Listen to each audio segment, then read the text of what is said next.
if someone heard this lecture and they said, wow, I heard what Ocean said about fish, I'm not going to eat that because of the problems with fish, and I certainly don't want to eat the factory farmed chicken or pork or beef, but maybe I'll just have a simple boiled egg.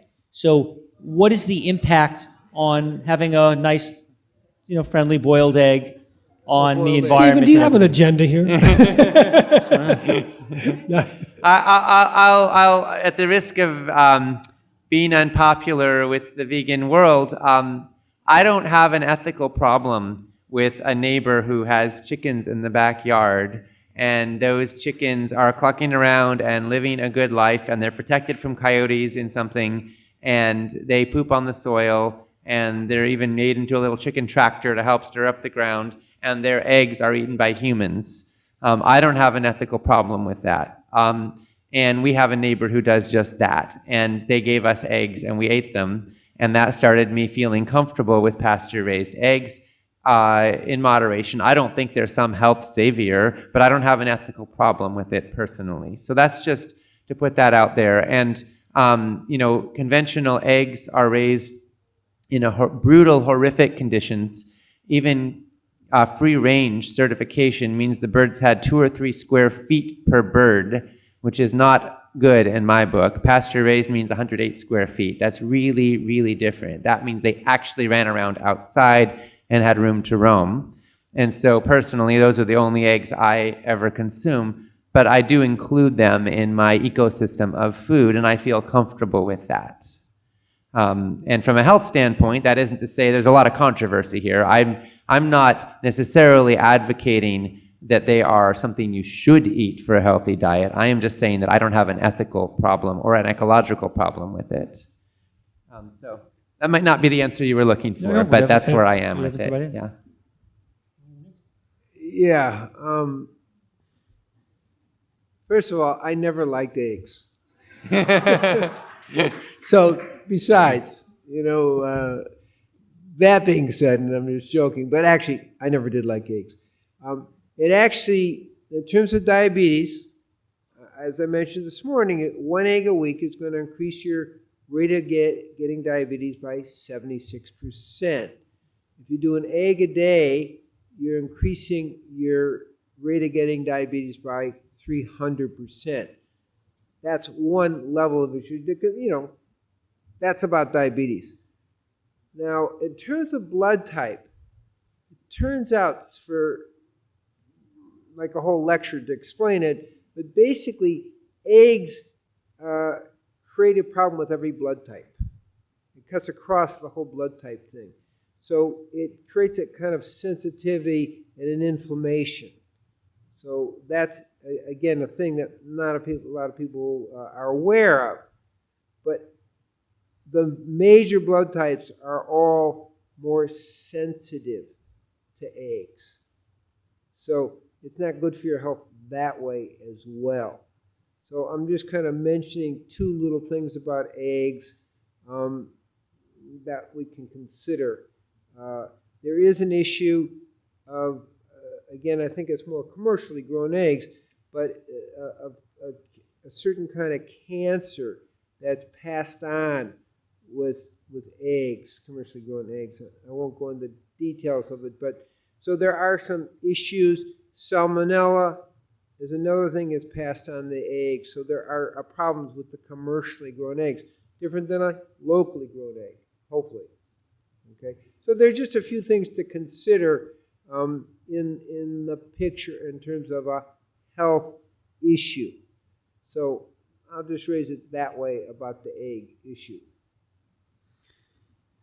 Thank you. And I would like to say that I hope and doubt that the research that was done on the eggs that you quoted was done on organic, pasture-raised chicken eggs.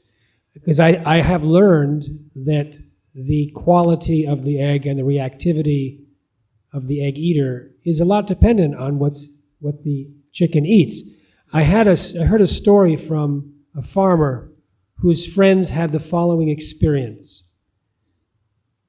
They had their own chickens, and they ordered non-GMO feed, and they ate eggs every morning.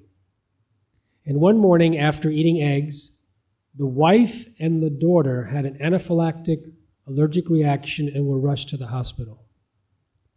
The father called the chicken feed dealer and said, "Has there been any change?" And he said, "Yes, I could not get the non-GMO feed, so I just delivered, just before then, the GMO feed." And didn't mention that to him. Now, this is an anecdotal story. It's a story of someone that may not be representative of a significant amount of the population. But from my interviews with people, there are many people who will react to milk, meat, or eggs that have been fed GMOs versus not. And so when you ask the question about eating a boiled egg, well, there's the factory farm. That would disqualify it for a lot of reasons. But unless it's organic or non-GMO verified, then it might be fed GMOs. Now, the FDA scientists were asked years ago to input on a GMO policy. And we now have their documents. There's some on our responsibletechnology.org website. Gerald Guest, who was the head of the Department of Veterinary Medicine for the FDA, said that there are unique health risks for those eating milk and meat, and I think also eggs, of animals that have been fed GMOs. It's certainly possible that things can bioaccumulate. Toxins eaten and chewed in the food may be stored in the fat, and actually the amount of toxins in the fat may be more than the animals eating per bite because now they've accumulated. We know that the milk from animals fed Roundup Ready soy is different in its structure than the milk from animals, from cows that eat regular soy. So this is why milk, meat, and eggs, the animal products, if you choose to eat it, if it's organic, it's been fed organic feed. If it's non-GMO verified, it's been fed non-GMO feed. And so there's also wild caught, we have those problems. These are ways to avoid the GMO fed. But even if you catch some fish in parks, in lakes, they may have been raised and fed genetically engineered soy pellets as part of their breeding process before they're released. So that's my input on the egg. Yeah, I think that the issue is there are a lot of unknowns.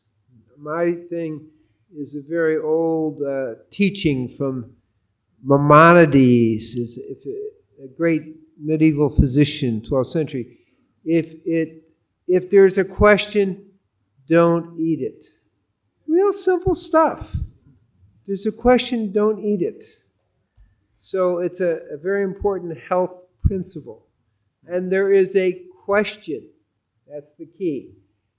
That's all we can really say when we're talking about it. It's like, if there's a question, don't eat it. I mean, how hard is that? And if we take it that way, it's really good guide. We live in a very complicated world, but if you buy local, organic, and you've inspected the person, you trust the person, you don't have much question. If you're growing your own, you don't really have a lot of question. So those are kind of simple ways to go about sorting this out. That's really cuts to a lot of detail for us.